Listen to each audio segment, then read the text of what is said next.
আসসালামু আলাইকুম এভরিওয়ান, কেমন আছেন আপনারা? আশা করছি আল্লাহর মধ্যে সবাই ভালো আছেন। আলহামদুলিল্লাহ আমরা অনেক ভালো আছি।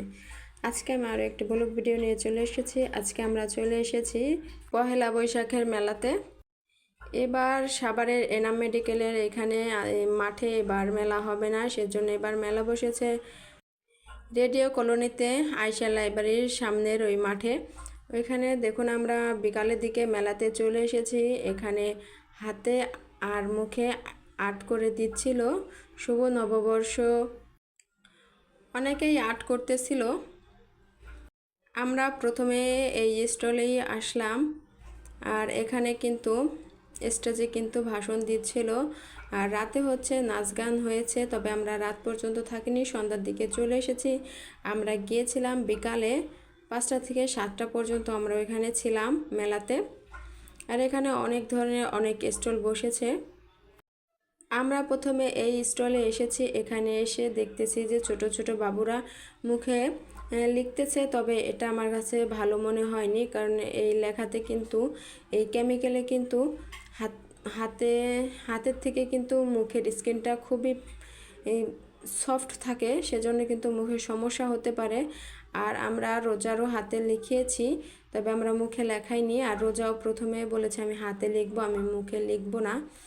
আর আমরাও যেটা বলি রোজাকে, রোজা কিন্তু সেটাই শোনে। একবার যদি নিষেধ করি, ও কিন্তু দ্বিতীয়বার ওই জিনিসটা আর করে না। তবে লেখাটা লেখানোর জন্য কিন্তু আমাদের এখানে সিরিয়ালে দাঁড়ানো লেগেছিল। এখানে 3 জনের পরেই কিন্তু রোজার সিরিয়াল এসেছে। আমরা প্রথমে এসেছি, তখন বড় একজন মেয়ে আর্ট করতেছিল, তারপরে ছোট বাবুটা, তারপরে অন্য একজন, তারপরে এখন রোজার পালা। রোজা কিন্তু এখন শুভ নববর্ষ 1432 এটাই লিখতেছিল হাতে। আর এই পহেলা বৈশাখ এই শুভ নববর্ষের সময় কিন্তু রোজার যখন 2.5 মাস বয়স, তখন কিন্তু আমরা রোজাকে নিয়ে প্রথম ঢাকাতে আসি। রোজার প্রথম ঢাকাতে আসা ওই নববর্ষের সময়, ওই পহেলা বৈশাখে এসেছিলাম। 18 সালের পহেলা বৈশাখে রোজাকে নিয়ে প্রথম আমরা ঢাকাতে আসি। প্রতি বছর কিন্তু সাভারের এনাম মেডিকেল কলেজ হসপিটালের যে মাঠে, ওই মাঠে কিন্তু মেলা বসে, আর 1 মাস পর্যন্ত এনামের মেলাটা থাকে। তবে এবার মেলাটা বসেনি। সে যাই হোক, দেখতে দেখতে বলতে বলতে কিন্তু রোজার হাতের লেখাটা হয়ে গিয়েছে। রোজার লেখাটা লেখার পরে আমরা চলে এসেছি এখানে কেয়া কসমেটিক্স লিমিটেড থেকে একটা দোকান দিয়েছে বৈশাখী মেলার। এখানে একটা কিনলে একটা ফ্রি সেই সাথে। আর এখানে একটু দেখলাম, আর এখানে একটু ভিডিও করে নিলাম। আর রোজা চলে গিয়েছিল আইসক্রিম খেতে। রোজা বলে আমার খুব গরম লাগতেছে, আইসক্রিম খাবো। তাই রোজাকে আইসক্রিম কিনে দিচ্ছিল। ও চকবার খাবে না, বাটি খাবে না, ও অরেঞ্জ ফ্লেভারের আইসক্রিম খাবে। সেজন্য ওর বাবা ওকে অরেঞ্জ ফ্লেভারের একটা আইসক্রিম দিল। আর এদিকে স্টলগুলোর একটু ভিডিও করে নিচ্ছিলাম আমি। এখানে শরবত, কাপড় চোপড় অনেক কিছু উঠেছে, খুবই ভালো লাগতেছিল। আর এই দোকানটায় কিন্তু একদম গ্রামের যে কুলা ডুলা, জালি, ঢোল, পাখা সব কিছু দিয়েই সুন্দরভাবে সাজিয়ে রেখেছিল। পোলো, গরুর মুখের টোনা সব কিছু দিয়েই কিন্তু খুব সুন্দরভাবে সাজিয়ে রেখেছিল। আর এটা হচ্ছে বইয়ের স্টল। এখানে বই বিক্রি হচ্ছিল, ঘুড়ি সব কিছু দিয়েই কিন্তু দোকানটা পরিপূর্ণ করে রেখেছে। আমরা তো বিকালের দিকে মেলাতে এসেছিলাম, তখন কিন্তু প্রচুর ভিড় ছিল, ঠেলে ঠেলে কিন্তু যেতে হচ্ছিল। আর রোডেও কিন্তু অনেক ভিড়। আমি যখন বের হব তখন এক্সিট পয়েন্টটা দেখিয়ে দেব কতটা ভিড় এখানে। হাঁটলে কিন্তু একজনের গায়ের সঙ্গে অন্যজনের গা লেগে যাচ্ছে, এরকম অবস্থা। আর মাঠের চারপাশ দিয়ে কিন্তু দোকানগুলো বসেছে, আর মাঝে অনেকটা জায়গা স্টেজ করেছে। এখানে কিন্তু অনেক কিছু দোকান বসেছে, শরবতের দোকান, আইসক্রিমের দোকান, বইয়ের দোকান, কাপড় চোপড়ের দোকান, বাচ্চাদের খেলনার দোকান, তারপরে এই যে হেডফোন ইয়ারফোনের দোকান, ঠান্ডার দোকান সব কিছুই কিন্তু বসেছে। আর এখানে একটা মাটির দোকান বসেছে। এখানে হাত দিয়ে কিন্তু মাটি দিয়ে কিন্তু পাত্র বানাচ্ছিল, সেরও একটা দোকান বসেছে। আমি হাঁটতে হাঁটতে কিন্তু তার কাছাকাছি চলে যাচ্ছি, এই যে চলে এসেছি। এখানে এই সব হচ্ছে মাটি দিয়ে তৈরি করবে এখন, আর সবাইকে দেখিয়ে দিচ্ছে কিভাবে এটাকে তৈরি করা হয়। আমাদের গ্রামে যেমন কুমোর বাড়ি থাকে, সেরকম কুমোর বাড়িতে যেরকম মাটির পাত্র তৈরি করে, এখানেও ঠিক সেভাবেই কিন্তু পাত্র তৈরি করে। তবে কুমোর বাড়িতে হচ্ছে চাকার উপরে দিয়ে পাত্রগুলো তৈরি করা, আর এখানে কিন্তু মেশিনের সাহায্যেই তৈরি করবে। আসলে দেশটা কিন্তু অনেক ডিজিটাল হয়ে গেছে, কাজকাম কিন্তু খুব সহজ হয়ে গিয়েছে। কুমোররা যতটা কষ্ট করে কাজ করতো, আর এখন কিন্তু এতটা কষ্ট করে কাজ করতে হয় না। দেখুন এই যে সামনে একটা বাটির মতো পাত্রের মতো ঘুরতেছে, এটার মধ্যেই কিন্তু ই করবে। আর এখানে একটা বাবুকে নিয়েছিল, ওকে দিয়েই কিন্তু ধরে শেখাবে। তাই পাশে আবার এখানে ঢেকি, ক্ষেত ওরকম অনেক সুন্দর করে সাজিয়ে রেখেছিল, এটার একটু ভিডিও করে নিলাম। এখানে কাগজ দিয়ে গরু তৈরি করে রেখেছিল, কুলা জালি সব কিছুই রোজা দেখতেছিল আর বলতেছিল।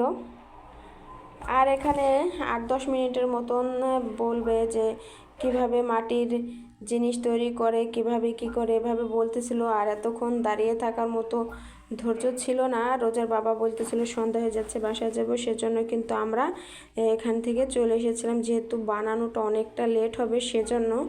এই ছেলেটাকে বলতেছিল যে প্রথমে তো কাদামাটি দিয়ে, শক্ত থাকে কাদামাটি, সেটা পানি দিয়ে নরম করে নিতে হয়, তারপরেই বানানোটা শুরু করতে হয়, কিভাবে কি করতে হবে সেই প্রসেসিংগুলো দেখাচ্ছিল।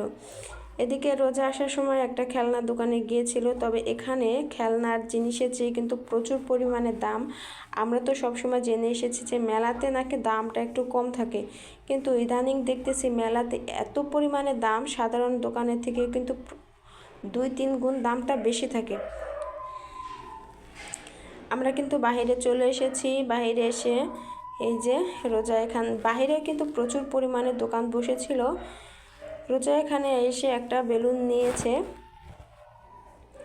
আর ও কিন্তু ওই হাওয়ার মিঠাই দেখলে কিন্তু খেতে মন চায় ওর, কিন্তু এগুলো আমরা দেই না, কারণ এটা বেশি একটা ভালো না খেতে, সেজন্য। এই যে রোজার জন্য বেলুনটা তৈরি করা হয়ে গিয়েছে, এই বেলুনটা এখন রোজা নেবে। আর বাইরে কিন্তু অনেক দোকান বসেছিল, আর অবশ্যই ভিতরে থেকে বাইরের দামটাও একটু কম। আর বেলুনওয়ালার পাম্পার দেখে রোজা বলতেছিল এই পাম্পারটা আমার লাগবে, এটা কিনে দাও। পরে রোজার আব্বু বলতেছে না, এটা তো দোকানদারের। দোকানদার বলতেছে এটা দিয়ে আমি ফুলাই, এটা না থাকলে আমি কিভাবে করব, এটা তোমার জন্য না, তুমি বেলুনটাই নিয়ে যাও। তারপরে রোজা মন খারাপ করে বেলুনটাই নিল, যেহেতু পাম্পারটাও নিতে পারলো না, সেজন্য। বিভিন্ন ধরনের বেলুন উঠেছিল এখানে, আর আশেপাশের একটু ভিডিও করে নিলাম। দেখতেই পাচ্ছেন মানুষের কতটা সমাগম আছে, প্রচুর পরিমাণে মানুষ। এখানে দাঁড়ালে আর একলা হেঁটে যাওয়া লাগে না, ধাক্কাধাক্কিতেই কিন্তু চলে যাওয়া যায়। আর এটা হচ্ছে মেলার ঢোকার যে গেট, সেই গেটটা।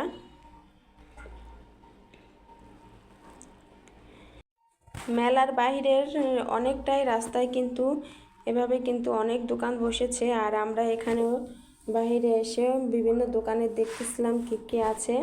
সবাই মেলা থেকে অনেক কিছু নেয়, আর আমি নিয়েছি টয়লেট ক্লিনার। এখানে একটা স্টিলের দোকান ছিল, এখানে এসে দেখলাম যে দোকানে এত পরিমাণে দাম। একটাই যে আমি যে প্লেটটা ধরে রেখেছি, এই একটা প্লেটের দাম 250 টাকা। বললাম যে দোকানের ভিতরেই তো আরও ভালো দাম কমে পাওয়া যায়, তবে এগুলোর দাম নাকি এমনই বললো। তবে প্লেটগুলো কিন্তু দেখতে খুব ভালো লেগেছিলো। দেখুন এখানে আমাদের চেহারা দেখা যাচ্ছে, মুখগুলো দেখা যাচ্ছে, এতটা স্বচ্ছ দেখাচ্ছিল। অবশ্য নতুন সময় কিন্তু সবটাই ভালো লাগে। দাম শুনে তো আমি অবাক হয়ে গিয়েছি, আর রোজার বাবাকে বললাম মেলাতে নাকি দাম কম থাকে, এখানে তো দাম বেশি। রোজার আব্বু বললো যে আমি দোকান থেকে এনে দেবো। আমিও বসে স্টিলের প্লেটটা নিতে চেয়েছিলাম শুধু পিৎজা বানানোর জন্য, পিৎজাটা কিন্তু খুব সুন্দরভাবে হয়। আর এদিকে একটা মাটির দোকানে আমরা এসেছি। এখানে রোজার আব্বু এই খোড়াটা দেখতেছিল ভাত খাওয়ার জন্য, কিন্তু খোড়াটা যেহেতু একটা ছিল সেজন্য আর নেইনি। আমরা শুধু একটা মাটির ব্যাংক নিয়েছি, আর এখানে একটা ফুল গাছ নিয়েছি। ফুল গাছের নেওয়ার সময় কোনো ভিডিও করতে পারিনি। সবাইকে নববর্ষের শুভেচ্ছা। আল্লাহ হাফেজ, আসসালামু আলাইকুম।